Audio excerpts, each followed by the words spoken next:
तो सवाल है कि इस देश में हम राम की पूजा क्यों करते हैं? वो कोई बहुत सफल व्यक्ति नहीं थे। अगर आप इसे ध्यान से देखें तो वो लगातार असफल रहे। हाँ, अपने जीवन की शुरुआत से ही वो लगातार मुसीबत और मुसीबत और मुसीबत में रहे। देखिए, राजा बनना उनका अधिकार था। 17 या 18 साल की उम्र में उनका राज्याभिषेक हो गया। उन्होंने एक राजकुमारी से विवाह किया और 1-2 साल के अंदर ही उन्हें जंगल भेज दिया गया। वो जंगल में पिकनिक मनाने नहीं गए थे, जैसा कि कुछ टेलीविजन धारावाहिक दिखा रहे हैं कि राम सीता वो सब कर रहे हैं। नहीं, ये उन्हें राज्य से, सत्ता से और हर चीज से बाहर फेंकने जैसा था। इन सबसे ही कोई व्यक्ति टूट सकता था, मगर वो वहीं बस गए। अब ये श्रीलंकाई लोग आकर उनकी पत्नी का अपहरण करके चले जाते हैं। आखिरकार वो एक राजा हैं। अगर कोई उनकी पत्नी को चुराकर 3000 किलोमीटर दक्षिण की ओर ले जाता है, ये पता लगाने के लिए कोई जीपीएस भी नहीं है कि श्रीलंका है कहाँ, ठीक है? उस समय में एक राजा होने के कारण वो इसका कोई स्थानीय समाधान खोज सकते थे। उनसे शादी करने के लिए बहुत सी स्त्रियां तैयार हो जाती हैं। वो एक राजा हैं, मगर वो उनकी खोज में जाते हैं, भारी भरकम सेना के साथ नहीं, बस वो और उनका भाई, आम लोगों की तरह। अगर एक व्यक्ति ये जाने बिना कि उसकी पत्नी कहाँ है, वो जीवित भी है या नहीं, या उसके साथ क्या हुआ है, अगर वो 3000 किलोमीटर दक्षिण तक चल कर जाता है, तो इसका मतलब है कि वो उनके लिए बहुत मायने रखती है।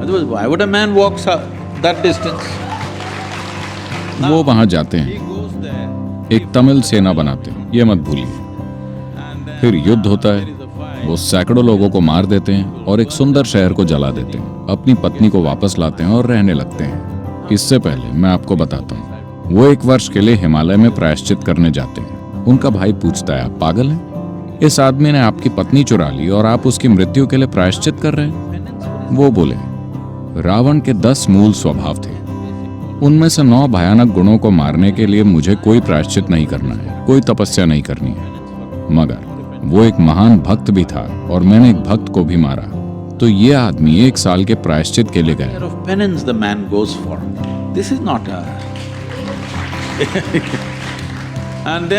फिर वो आराम से रहने लगता है और उसकी पत्नी गर्भवती है। आपको समझना चाहिए, एक राजा की पत्नी के गर्भवती होने का मतलब है कि ये सिर्फ बच्चे की बात नहीं है, वो उसके साम्राज्य का वंशज है। इसमें और भी कई चीजें शामिल होती हैं। कोई सोनोग्राम नहीं तो उन्हें पता नहीं था कि वो लड़का है या लड़की या लड़के या लड़कियां। मगर एक बार फिर ऐसी राजनीतिक स्थिति पैदा हुई जहाँ उन्हें अपनी पत्नी को जंगल भेजना पड़ा।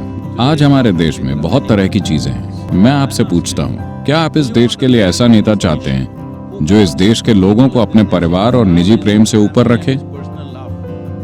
मैं आपसे पूछ रहा हूं। या आप एक धृतराष्ट्र चाहते हैं, किसी भी कीमत पर मेरा ही बेटा? आप एक ऐसा व्यक्ति चाहते हैं जो इस देश के नागरिकों को अपने परिवार से ऊपर रखता है। ये उनके लिए सिर्फ एक स्त्री नहीं थी, उन्होंने जाकर उसके लिए युद्ध लड़ा, 3000 किलोमीटर चल के गए।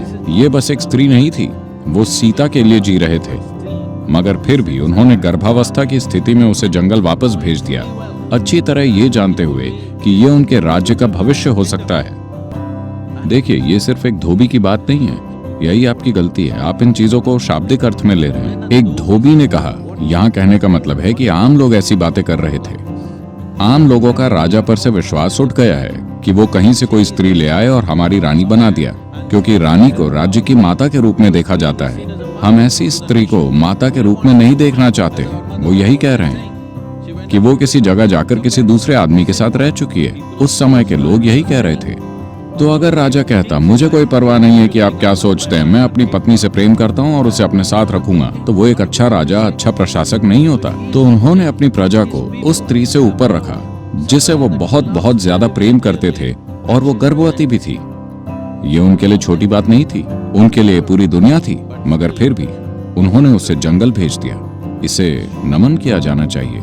आज उनकी पूजा इसीलिए की जाती है क्योंकि हालांकि जीवन ने उनके सामने एक के बाद एक मुश्किलें रखी, इस आदमी ने कभी नाराजगी नहीं दिखाई, नफरत नहीं दिखाई, कभी क्रोधित नहीं हुए। वो वैरागी भी नहीं बन गए। उन्होंने जीवन भर अपना निजी दुख और तकलीफ दिल में रखते हुए अपना हर कर्तव्य पूरा किया।